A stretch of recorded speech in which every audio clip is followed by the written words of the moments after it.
Fantasy football. So for me, fantasy football is an opportunity to be competitive, have a reason to watch more football games, spend time with friends, talk trash to friends, and ultimately beat my friends so I can repeat the last step and talk trash to my friends. To me, fantasy football is learning about more football and watching other teams, not just like the home team, and winning.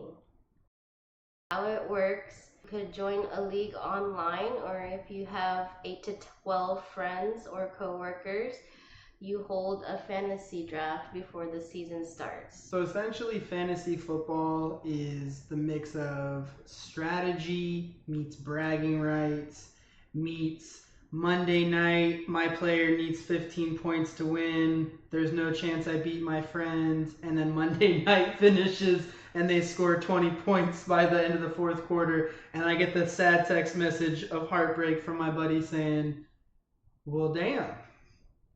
Sad face emoji.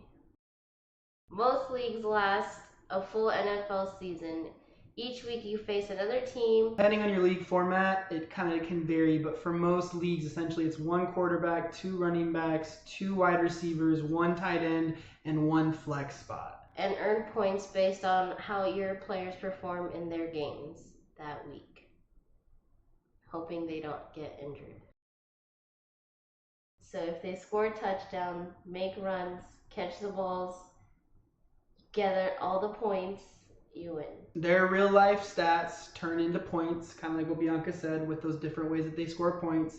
You compete head to head with another league manager or person in your league each week. If you have players that go off big in specific games and the whole week turns out well and the score looks good, you're set.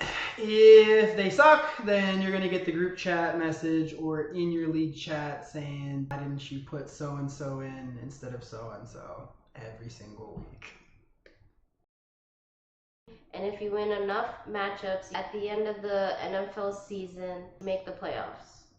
And when you win those and beat everyone else, you're the champion. Leading up to fantasy football, you'll start to learn strategy, when to draft certain people, different positions, when to trade, and when to bench someone, especially when they're injured in practice. But you don't need to be an expert to win. So if you're brand new, don't stress. We'll talk you through it step by step, how to draft, how to manage waiver wires, and what all the confusing terms in fantasy football. So what should they do next, Bianca?